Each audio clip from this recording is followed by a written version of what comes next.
Coming up on this episode of Nintendo Cartridge Society.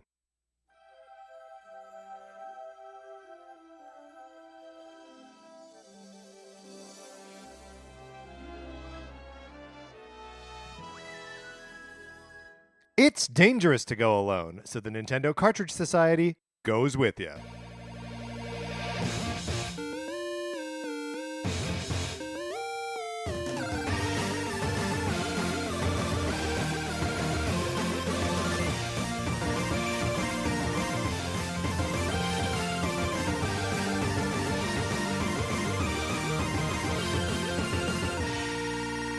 Welcome to Nintendo Cartridge Society. My name is Patrick Ellers, and I am joined, as always, by my co-host, Mark Mitchell. Mark, how's it going? It's going great. I'm really excited for this one because we're combining two of my great loves, Disney and Nintendo.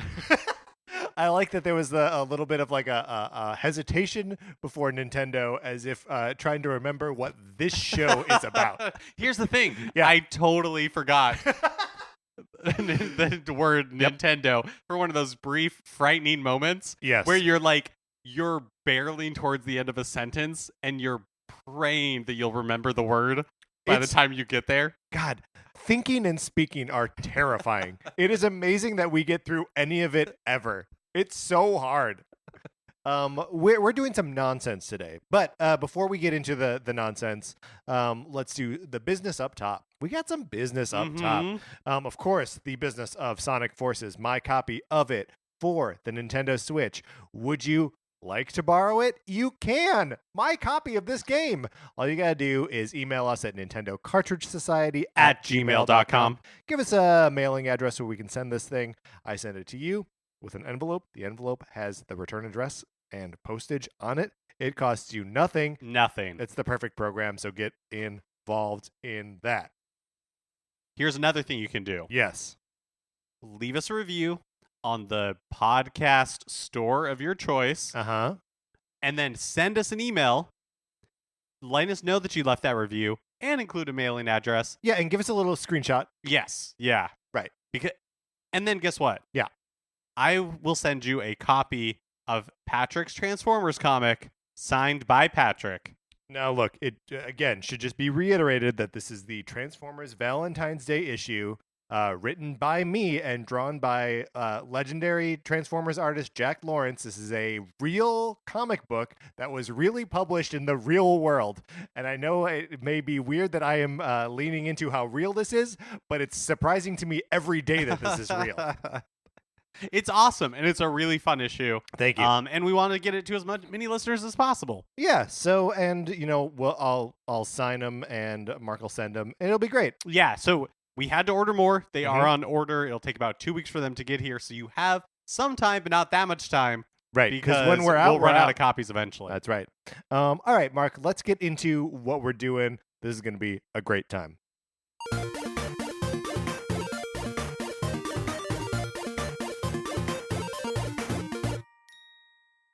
Let's flash back to Tuesday for a second, to the news episode, right? We were talking about at the DICE Summit in Las Vegas, Disney's Senior VP of Games and Experiences, Sean Choptaw, said, "We want y'all to make games for Disney. Disney is in the you make our games business." And so we thought, you and me, Mark, we thought, we have some ideas for games that Nintendo and Nintendo's internal studios could make with Disney properties and Disney characters. Now, did this feel... I came up with some games that I'm really excited to talk about. Yes. But also, did this feel a little bit unholy? A little bit unnatural? Because to me, these are both, iconic companies with iconic characters that, and I have affection, obviously, for both companies. We've talked about theme parks on this show a bunch. Probably more than is warranted, given the title of the show. But, they are kind of competitors. And, whenever, Miyamoto talks about Mario, he talks about him wanting that character to become as big as Mickey Mouse. And they are not, natural allies. Nintendo has very clearly chosen Universal to create their theme park lands, to create the Mario animated movie that is coming out. So while they feel in some ways like natural fits, they are also like competitors in a sense, and so it felt weird like mashing these companies up. I mean, it does feel, to borrow your phraseology, unholy to do this, and I do think that there is that commonality also makes it kind of easy too. Like, well, it does feel unnatural. You're like, yes, these I felt like Dr. Frankenstein, where you're just like, yeah, this shoulder goes right into this arm, like just right here, it just clicks right in. It's so easy.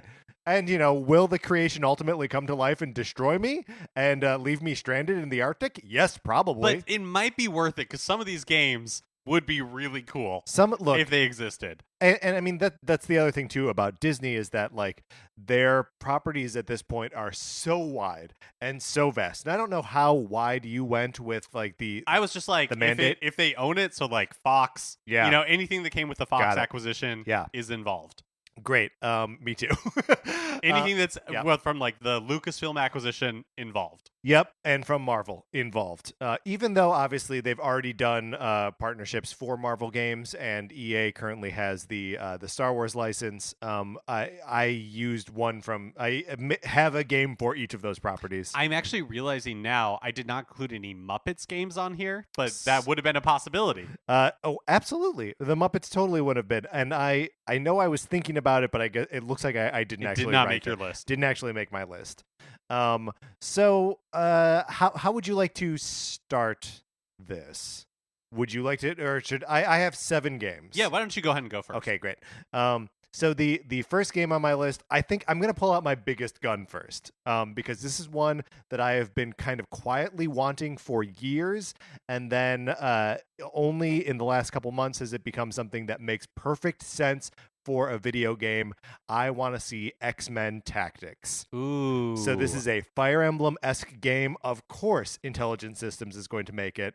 And it will play like Fire Emblem in that all the characters have what is technically permadeath, but now, given the new rules of the X-Men as laid forth by Jonathan Hickman, the X-Men are effectively immortal. So if they die during a combat mission, they are resurrected by the beginning of the next one. The only downside to a character dying would be then that they don't gain experience. So this is something that has happened in X-Men comics over the summer. They have this sort of engine of immortality that there are 5 mutants that work together to sort of make psychological copies of the X-Men every month, and then upload those consciousnesses into eggs that from which new X-Men bodies hatch, so that when an X-Men dies, they have a fresh new copy that has the consciousness of the X-Men that died, just from a week earlier or whatever. So that's it. You pit the X-Men against the humans, you pit them against the Avengers, you pit them against the machines, of course, and just the X-Men have such a they get so crazy with their stories. They go in outer space, they do time travel, they go into alternate, it would be the best, most fun kind of crazy Fire Emblem story. And then on top of that, you would have all of these characters that are so specialized and unique that you would have total freedom to control your lineup and say no, this one I'm gonna need to have a Wolverine and a Sabretooth and Juggernaut all in my lineup here, just bruisers in this one, or no, this one will be more range, so you pick Cyclops and Storm and all of that. It seems like the possibilities are limitless. Yeah, I completely agree. I love the idea because especially I guess historically even the X-Men comics, some of the arcs are very operatic, and I feel like that sort of storytelling fits so well with Fire Emblem and that kind of sensibility. What I would love to see is you still using the anime art style of Fire Emblem, but taking those characters and they would still be themselves. You're not trying to transmorgify them or anything, right? But just done in the art style of that like classic anime look that Fire Emblem has going for it. Right. And then the sort of like extra bonus thing is that like, oh, we see that they know how to do a school. Right? Like, we've seen Garrick Mach. We just make that Garrick Mach school for gifted youngsters. Well, and having like the very clear factions. Yes. That like feel so organic to X-Men would translate so well. Yeah, absolutely. There was also a little bit where I was like, this could be like an X-Men versus Inhumans thing. Mm-hmm. But the X-Men like side of that equation is just so much more compelling than the Inhuman side of it. There are Inhuman characters that I like, but no Inhuman character that I like as much as my top 20 X-Men. So like, let's just make it X-Men. Well, okay. I am going to piggyback off of that because I actually have two asks for Intelligent Systems. So Mark, so do I. So I'll start with the first one that I'm very excited about. Yes. And this is, I would love to see Intelligent Systems make a Star Wars Skywalker Saga RPG in the style of Fire Emblem. Mm-hmm. So I think a lot of Fire Emblem games, or maybe I'm thinking specifically about like Awakening or Fates, maybe also has a similar mechanic, has like this idea of like generations. I love like this. Generational this is change. Awesome, yes. And looking at the Skywalker Saga as a whole now is very much about like who is whose kids and what does that legacy mean and how does like that affect it. And I think it would be fun to play in that. Also, like the factions are very strong.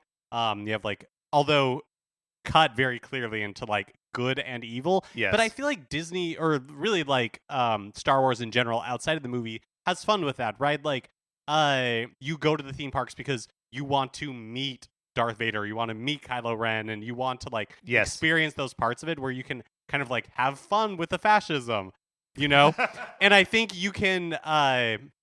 These would not be like beholden to canon, but I think it would be fun to like play in that universe, right? And like, what happens if Rey goes to the dark side fully, and like follow that story through, and like, what if Ben's Skywalker, right? Like, what if Kylo Ren's story Ben Solo, right? What if like his path becomes different, and like, how does that play out? But again, I wanted like in that like anime style with like the anime cutscenes. Yeah, that's cool. But just like existing in the Star Wars world, kind of having fun with the story of the Skywalker saga from the prequels all the way to the end. Just like seems like something that'd be like really fun to dig into. There's also both with like the Skywalker level characters, but also like something that we're seeing in the comics right now, the new Star Wars comic series that Charles Soule is writing, and is it Jesus Saez that's drawing it? I forget who's drawing it. But it's got Poe Dameron's parents in it, who have previously featured in the Road to Force Awakens. Shattered Empire was the name of that series. And so like the implication that Poe Dameron's parents were in the Rebel Alliance and like fought against the Empire, back during the original trilogy. And so Poe, like the idea of lineage is like so interesting and important that like you could start in the Age of the Republic and be playing as characters that are, fighting against the Separatists, and then based on who you have teamed up together, like their kids could be then fighting in the army of the rebellion, and then their kids could fight in the army of the resistance, like through these different eras of Star Wars. I think would be super cool. That would be really cool. I just want to play these games. Should we just stay on Intelligent Systems and do our second Intelligent Systems games? I think so. Okay, are they both Paper Mario knockoffs? They are. Okay, great. What's yours? Okay, so mine is that I would love to see them do something Nightmare Before Christmas. Oh, that's so good. So I know Nightmare Before Christmas has been featured in Kingdom Hearts, and we've seen like Halloween Town, and you go to like Christmas Town a little bit. But but in the Nightmare Before Christmas, when he wanders into the woods and sees the trees with different doorways, two different lands. Yeah. We see one for like Valentine's Day, one for Easter, presumably. One for Thanksgiving. One for Thanksgiving. There's a big turkey door. And it's just like, like totally show me all those different worlds and have it be kind of like with the Paper Mario humor and style. For whatever reason, I feel like it would like The Nightmare Before Christmas, the movie is, like it's funny and it does have like a tongue-in-cheek style, but not to the extreme that Paper Mario does. But I think you could sell me on it. Right? Because like if they're not necessarily in the Paper Mario style, right? But there is something, that's almost like if you make them little, like you age them down or like a little more chibi or something like that, you can get away with a lot more. Let me ask you this. What if it is not that you're not controlling Jack, but you are controlling Oogie Boogie's kids, and they're like looting all of the holiday worlds? Yeah. That because they're mischievous, they just go in and like wreck up the place. And like they do have a sense of humor that is kind of based around like Stooge-isms almost, right? Yeah. That could be a really fun dynamic, and then you've got like your whole party built right there. Those three characters, and they could have different like attack abilities and strengths and weaknesses and stuff. Like that. I think that's a fun, quick workaround for that. My Paper Mario ripoff, also Intelligent Systems. This is just Paper Mickey. That's a good one. I'm just right down the barrel here. Yeah. And I'd want to use the style of the like modern Mickey shorts from just a couple of years ago, that are up on Disney Plus. And the main characters are the trio of Goofy, Donald, and Mickey, probably Minnie as well. And it would just be like the sort of like short episodic things, just like the shorts that are on Disney Plus, so that it would kind of without warning or explanation, shift into a new like a new atmosphere, right? Like these 20 minutes of the game are like a funny like horror thing. These 20 minutes are like a Mickey in a French film, but all using that kind of like turn-based combat, where like there's a tiny little micro game so that you can deal more damage or whatever. Really low numbers and just keeping it all very Paper Mario-y, but with Mickey instead. Yeah, I feel like it's such the perfect pairing because you have like those main 5 characters and they all can have such different like abilities. Yeah. And they already have like such just different personalities that it would be fun to have them play off each other, especially because the new Mickey shorts that you're talking about, like they are kind of like they are very modern in their sensibility, totally, and in their humor. And the humor is like very quick and like referential to stuff and smart, too. Right?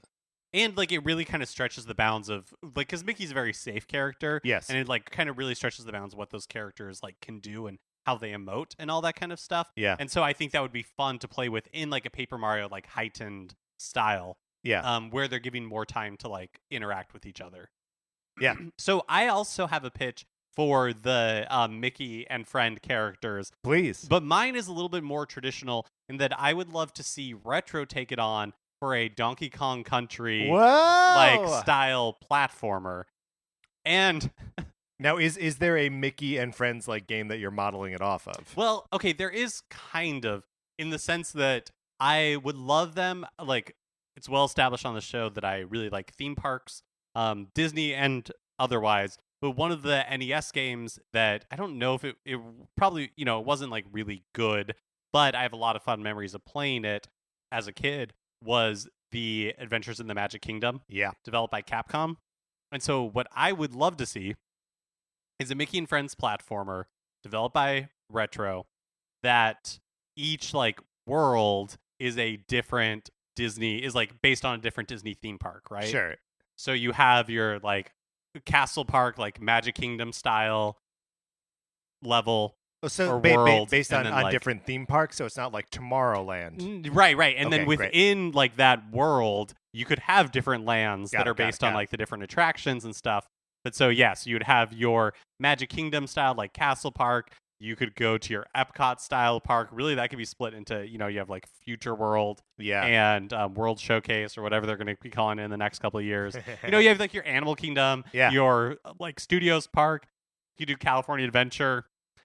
Disney Seas from Tokyo, like all Pixar these like Pier. It's right, like all like these different like things that you're able to like elaborate on, like, I'd love to see like what a Haunted Mansion-esque, like platforming level looks like. And just like we were saying with Paper Mario, each of the different characters, like we've seen in Donkey Kong Country Tropical Freeze, could have their like strengths or different moves or whatever that you would want to like pair them up against. So I just need a quick point of clarification. Yeah. The Adventures in the Magic Kingdom was a side-scrolling So game? it had side-scrolling levels. Okay.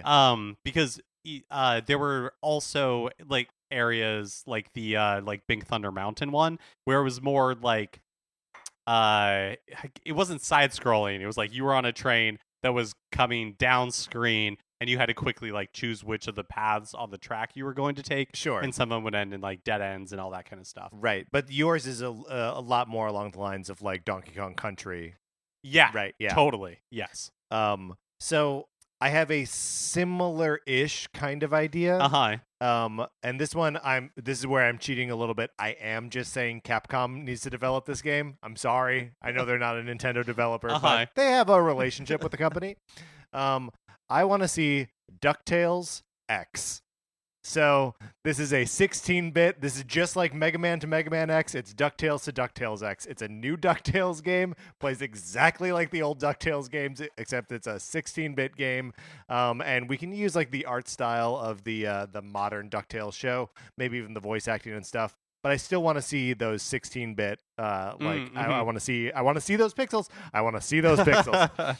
And the same sort of that you can approach the 8 levels in whatever order you want. That you get an individual power up from going to each one. Basically, I just want a rehash of DuckTales 1 and DuckTales 2, but now in 16-bit. Oh, that could be fun. And I just want to call it DuckTales X because we already understand what that means. Okay. Well, you cheated a little bit by pulling Capcom in. Yes. And this isn't really a cheat, but it is maybe a left field entry. I would love a Planet of the Apes game. Oh. In the style of Animal Crossing. Great. Okay. Do you play as a human? You do. Okay. You play because like in Animal Crossing, you are the only like humanoid villager, right, who is in your town. And so, taking from the classic original film, I would love for you to play a Charlton Heston-esque human who is new to this planet of apes. Yes. And you are just, coexisting on this planet. You're cultivating it. You're cultivating relationships. So they don't capture you and no, are confused not about the anomaly. Okay, great. They're not. It's a peaceful game. It's a peaceful game. Great. Just taking the idea right, and you can have different types of planets. The original sci-fi novel, the Planet of the Apes, was very advanced, right? Yeah, or maybe you're on one that's more like the movies, where it is, very rustic, and technology hasn't advanced that far yet. It can be for you've got a simpler life, right? And you're just gotta put your farm together. So this is also a little bit of a Stardew Valley kind of game. Yeah, for sure. You are, cultivating. Yeah. You're planting flowers. You're trying to build up that museum. I mean, heck, maybe we're even using the Tim Burton Mark Wahlberg film from 2001. I mean, let's not, but okay. Man, it is wild to think that Planet of the Apes is a Disney property now. Yeah, it is wild. Oh my. Oh, I mean, that's it. That's wild.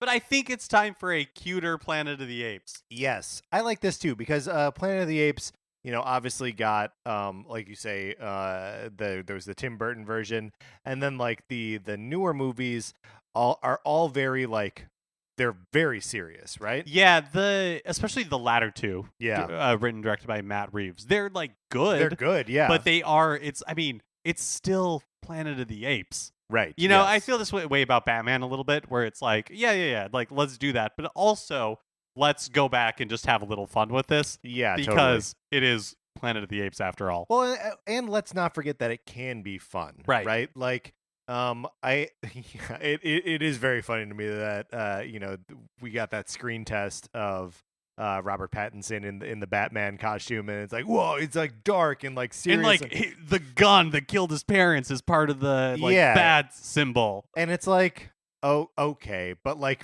we've been doing edgy Batman for like 40 years. Well, I do think one of the things that where Batman has succeeded as like a franchise is that not in film necessarily, but it is able to have both, right? Like it has like animated series and like Batman in different forms like coexist. But Planet of the Apes, especially in a lot of like modern audiences' minds, I'm sure is like one very narrow thing. Yeah. And it's only ever like one thing at a time too. Totally. Yeah. And so I feel like Planet of the Apes, to make it more appealing to more people, right? Like you can start doing other things with it, and Planet of the Apes can be multiple things. You can have these movies, but you can also have like a kids TV show going on at the same time. Like it can be all these different tones. Right. And I think a video game is a perfect like departure point where like you can just understand, just like, no one really has any cognitive dissonance around the fact that like the Arkham Asylum came out like around the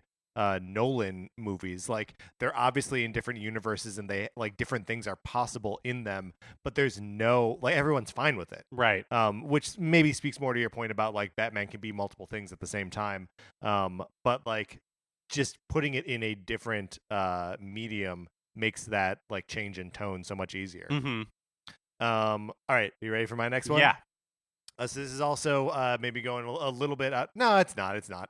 I'm gonna take the like Nintendo R&D one, right? I'm gonna take them off of whatever Zelda Wind Waker sequel they were gonna make, because let's just say they were gonna make one, and they are going to make a Pirates of the Caribbean game. Fun. I want the Sea of Hyrule to be populated by pirates, and I want you to control a like player generated protagonist. I do not look. Jack Sparrow can be in there. Will and Elizabeth and Barbossa and the other characters. I'm impressed by this recall. They can all be out there in the world. They can be NPCs that you encounter. And I think that's the best way I think that's great. Well, because one of the things that bums me out about the Pirates of the Caribbean, just like as a franchise, is that like that first movie is fun, and then there are 4 like struggly, like tough movies that are too long and kind of boring, and the going on the ride at Disneyland or at Disney World is so like fun, and it has this like spark of adventure, and that there is a world associated with it that is so much bigger than what you're experiencing on the ride, and so much bigger than what you're experiencing in the movies. And the movies are so tied to this one movie star who turned out to be a jerk, and like all of it is just so. Not only is it like narrowed in on something that we don't really like that much, but it's also just narrowed in a way that it needs to be expanded outward. The sea needs to be a bigger character than the pirate. So like just taking that spirit of adventure from Wind Waker and from this from an ocean that is maybe a little bit too big and a little bit too hard to navigate. Like I want to bring back some of the it takes you longer than you think it should to sail from one island to the next, or like all that sort of stuff is just so attractive and fun to me, and I think would be a good place to like revitalize Pirates of the Caribbean as another. I feel like there's just so much potential left on the table with Pirates. And I know it's not, when we're saying these games, it's not necessarily tied to like the art style or whatever of those series. But I do think it would be so much fun to get a Pirates game kind of like in that Wind Waker style. And look, it'd be amazing. I know Sea of Thieves on Xbox exists. We know that Sea of Thieves exists, and we also know that Disney Infinity had some like kind of cartoony Pirates of the Caribbean pirates in it. That's all fine. What I want is very specific. Also, I just had a little note here. This could very easily be a Moana game as well. Mm-hmm. I want it to be Pirates, but it could very easily be Moana as well. Okay. My next one is pulling from the Fox acquisition as well, and that is one, I can't believe, as far as I know, this has never existed, and if it has existed, it's never been good. I want a Simpsons kart racer. Oh. And I will tell you why. So there are like Simpsons games that I think people like Simpsons Hit and Run, which is more like a Grand Theft Auto type clone, I think. Yeah, and there was also one that was like Crazy Taxi. Yeah, like Road Rash or something. Road Rage. Road Rage. Yeah. And then, so I think that's well regarded, a few years ago around, actually probably like almost 20 years ago at this point, around the release of the Simpsons movie. Yeah. There was like an EA venture that it was like a platformer, like a 3D adventure game. Just called The Simpsons. The Simpsons, and they made a big deal about it being like written by the writers of the show and like having voice cast and all that kind of stuff. Right. But the thing is, I don't want any of that. I feel like all that stuff is always disappointing. Like it's just like the nature of video games. Like it's never that funny. It's never, like that good. The story is never that good. The platforming is always like compromised, right? Like it's just not what I want. Yeah. But I like The Simpsons a lot, and I think the world of Springfield is really fun. So it's like, yeah, just give me a kart racer. Like, I don't need an elaborate story. I don't need to know why they're racing. I don't need, like Mr. Burns bought some like TV station, and so he is forcing everybody in Springfield to race. And if they don't, they'll, like, I don't need it. Right. I don't need any of that. Right. Just did you play Simpsons Tapped Out on mobile? I didn't, but it's like a world building type game, right? Yeah, so it also has an insane premise that at the beginning there's a meltdown at the nuclear power plant, and so it wipes Springfield up. Like Springfield is nuked, it is gone, and so you are rebuilding it and like repopulating it with the citizens of Springfield, which is an insane thing, and like the story is so big and so crazy that like you can't like actively participate because it doesn't make any sense. Right. And like, I do not believe that people enjoyed the game more because it had that framing device. No, absolutely not. But what Tapped Out did really well is that when you placed, the Quickie Mart for the first time, you got like a fun little like bit of writing with Apu, or like the first time you lay down Barney's Bowl-O-Rama, there's like Homer wants to go bowling, and there's like some funny dialogue there, and you could do that kind of stuff so easily in a kart racer, right? And I guess I feel like like with Mario Kart, there's no explanation for why. Like there's no like canon. They're not trying to like explain why all these characters from Nintendo are racing and why like Squidling Girl showed up. Right. Or why Mario is able to race against a baby version of himself.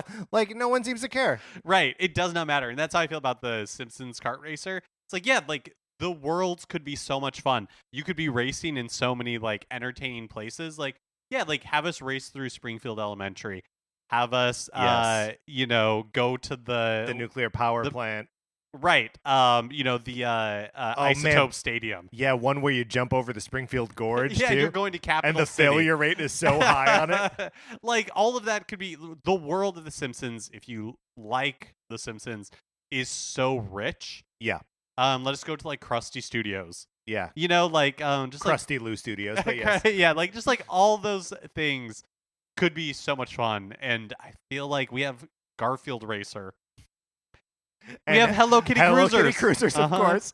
I think the best thing about a Simpsons kart racer would be there's no end to the unlockable characters. 100%. That you could play the game forever and like every hour unlock a new racer. It would be amazing. It would be so much fun. That's a good one. I'm going to introduce now the concept of my own racing game. Mm-hmm. For this, I am getting together the team at Sega that made F-Zero GX. The name of the division is called Amusement Vision, and they're going to make a Tron Light Cycle racing game. Which, first of all, why aren't there more Tron games? No, it's the only thing appealing about Tron is the aesthetic. Yeah, so like put that aesthetic in games. Yeah. I do think the last big one that came out, like Tron 2.0, way before the rebooted movie, was supposed to be pretty good. I think but nobody ever played it. Right. Yeah. But yes, to your point, like the games are good. The games are the things that people like about this franchise. So like give me the high speed, like super high speed, like, kind of like twitchy arcade action of an F-Zero but just put them on light bikes, and that's it. Like that is the end of it. Mm-hmm. And you can use this opportunity to like really blow out the mythology of Tron, and like you basically had to make up all the characters and like all the bikes and all the circuits, but like the sky's the limit, and you've got this awesome aesthetic that drives the whole thing. Yeah. The sort of like counter pitch for that, or like the alternate skin to put on this could be a Space Mountain game, no problem. It totally could be a Space Mountain game. It'd be amazing. I mean, because again, the fiction of Space Mountain is, who knows? Who cares? Yeah, who right? cares? It doesn't need an elaborate backstory. No, you're just like racing through outside, space. and then all of a sudden you're like on a rocket in space. I guess. Yeah, basically, I just want an excuse to make an F-Zero game. Perfect. Okay. Here's my pitch for an Indiana Jones game. Woo! I want a Indiana Jones game in the style of Metroid. Okay. What kind of Metroid? Well, so Other M, of course. my initial thought was like, let's go back in time and have this be a just like Super Metroid. Yeah. So the same development team that created Super Metroid is also going to make this Indiana Jones exploration game. This is amazing. But keeping it in the modern era if we wanted, like I think especially Return of Samus Returns. Samus Returns. I never remember which one was the original remake, on Game Boy and which one was the remake. The remake is Samus Returns. So, so the most recent 3DS game, Metroid Samus Returns, is a little bit more like combat focused than some other Metroid games, especially the two like side-scrolling Metroid games. And I think that that's like an okay fit for Indiana Jones, for it to have a little bit heavier combat and not just be so exploration based. And so I think you could have Mercury Steam develop it in a very similar like collaboration as they did with Samus Returns, and still have it be really cool. I also think it would be cool if there were like individual areas that you like traveled to by plane, right? So that like there would just be like different. You'd be able points to see on like a the map thing. Yeah. And then you would obviously like revisit those after you got like whatever upgrades to like traverse through them better. But to sort of like chunk those up into like open world sections that are discrete from each other. Yeah. Yes, that would be so much fun. That's great. Do you have an idea of like what era of Indiana Jones? Is it like his early adventures, or is it like somewhere during the original trilogy? I think you'd want to do like Fate of Atlantis style, where it's like it is just like the Indiana Jones you remember from the original trilogy, just like I actually don't know when exactly Fate of Atlantis happens. I would assume that it takes place after Raiders, but before Last That Crusade. it is like oh, really? That it's like midquel? Yeah, like, an interquel. Yes. It might. Yeah. But yeah, like I think like just like put it sometime in there. Sure. Is like the Indiana Jones that I always like picture in my head. Yeah. That's really cool. I would that'd be great. And would you want to do like other characters in there that are like talking to Indy, or is it just like he's on a solo adventure by himself? Yeah, like I think you could do some of the elements of the more modern Metroid games, right, where there are like NPCs and that kind of stuff in the in-between part. But I think for when you're on a mission, I think you'd want it to be like pretty isolated. Yeah, I think that's cool. All right. It's time for me to pitch my Star Wars game.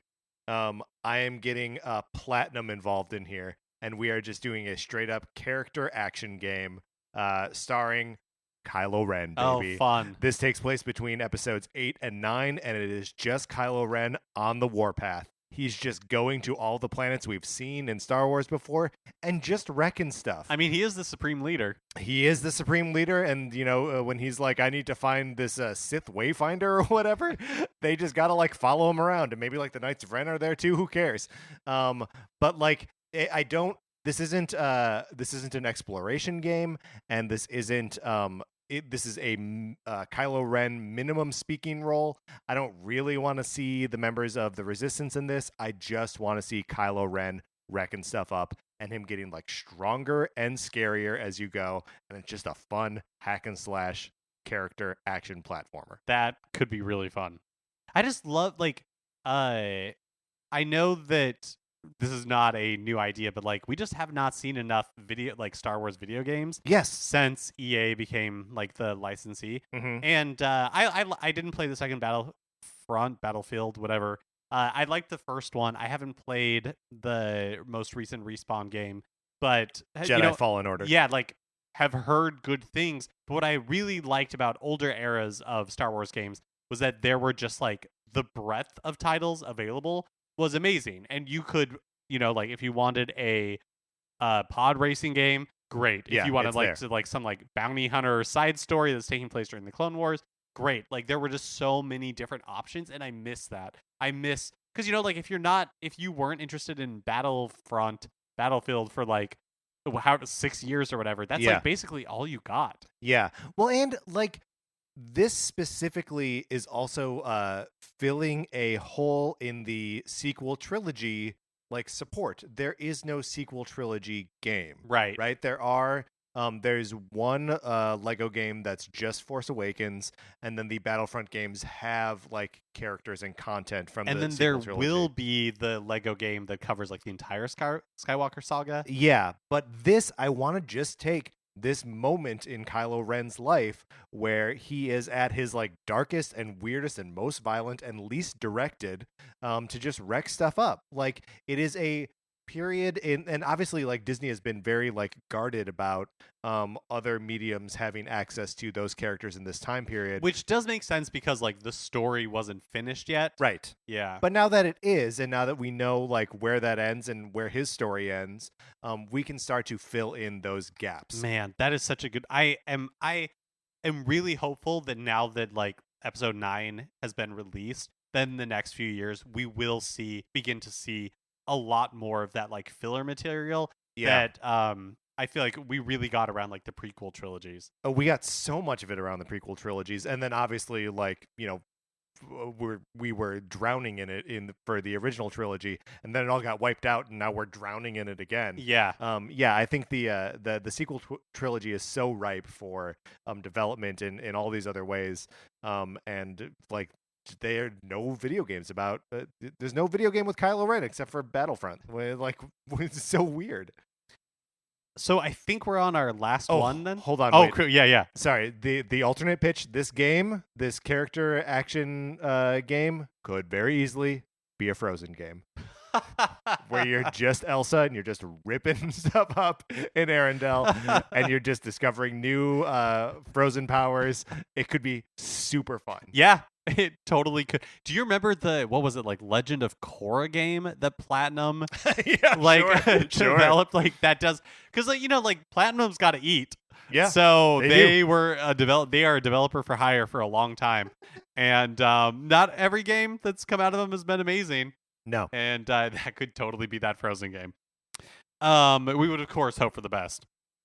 I mean, honestly, I would hope that they could do two. That they could do the Frozen game and they could do the Star Wars game.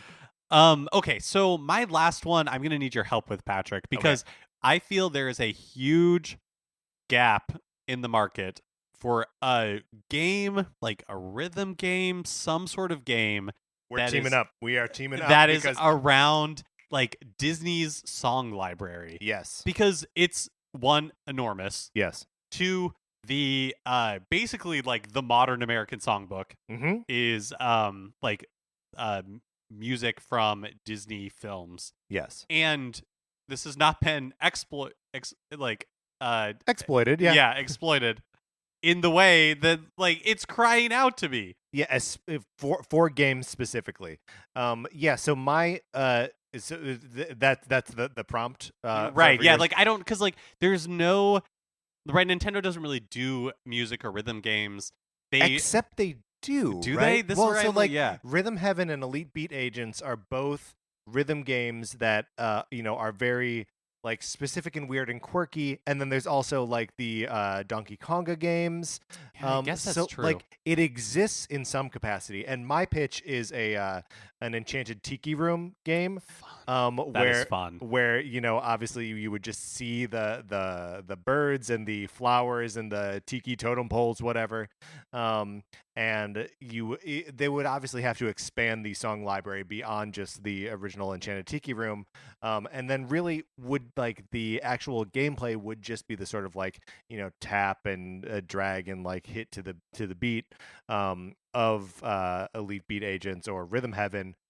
But I wonder if like the Enchanted Tiki Room can be like a way to get into the rest of the Disney Songbook. Okay, so what if it is we're about to go full nerd? Oh my god, I love it. But what if the framing device for the game is that you are an Imagineer, you're a Walt Disney Imagineer, and you are programming the animatronics at like these different attractions. Yeah. And so the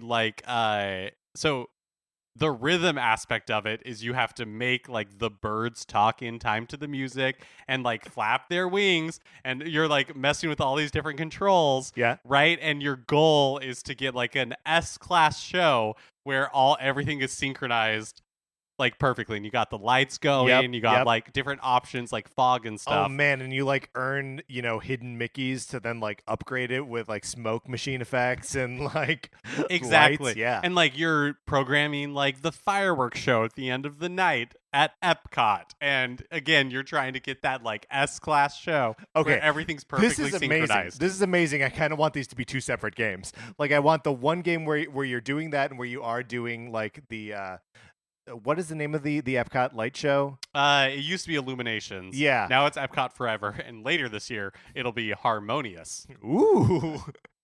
So like that stuff, another one where you're like programming the country bears for like their thing, and like another mode where you're making sure like the presidents stand up at the right time in the Hall of Presidents. It's like that would be the easiest. Yes, that would be like the first level, right? That'd be the intro. Yes. Just making them stand up and make sure the spotlight hits them at the right time. So that's like an animatronic Imagineer sim. Yeah, it's right? like Roller Coaster Tycoon for Uber nerds. I love this. But I also really badly want this Enchanted Tiki Room like rhythm game thing that would have the same kind of like party settings as modern it was either Rock Band or Guitar Hero. One of them had the option to just like let the playlist go and like not really require any input from a player, but if someone saw what was happening and wanted to play, they could pick up a controller or a fake guitar and just start playing, and then the highway would appear, and then you would be in it. Like it would be really neat if it just had all of the, as you say, Disney Songbook, and you could just put it on at a party, and it would just kind of shuffle through Disney songs. And when someone was like, "Oh, cool, I want to play along with this," they could pick up a Joy-Con and play along. That would be amazing. I mean, really, it could just be a karaoke game. It could just be a karaoke game. Oh my god! If Nintendo made a Disney karaoke game, that's it. That's game over, right? Yeah. And look, we never need to buy a different game again. If you've ever been to a karaoke bar, you know that like most of the time when there are Disney songs, they're like cover versions where the pacing isn't right, people can't sing along, and you just want to sing Kiss the Girl from Little Mermaid so everyone can sing along. Yeah. Disney, do us the favor, make it a real thing. And Nintendo, help as well. All right, these are our polls. I would love to hear our listeners' suggestions, although I think we got them all. How many? I would love to hear if somebody has a pitch for The Black Hole, the video game. And look, I tried to wrap my head around a Flight of the Navigator game, but I couldn't come up with one, especially not as developed by Nintendo. And the Shaggy Dog, we totally left that on the table. Absolutely. Look, there's so many properties that we didn't even touch. So you should write into us and let us know what you came up with by writing into Nintendo Cartridge Society at gmail.com. All right, Mark, let's close this out. Okay, that is going to do it for this episode of the show. Remember, please rate, review, and subscribe on Apple Podcasts. If you do, take a little screenshot, email that to us, and let us know. And then you could get a copy of my issue of Transformers signed by me. You can follow us on Twitter. On Twitter, I am at Patrick_Ellers. Mark is at MKE Mitchell, and the show is at Nin Cart Society. We also have a Facebook page, which is just Nintendo Cartridge Society. Olivia Duncan made our logo. Our theme music is provided by 8-Bit Betty. You can get more of his music by going to 8bitbetty.com or by listening right now. For my co-host, Mark Mitchell, this is Patrick Eller saying thank you for listening.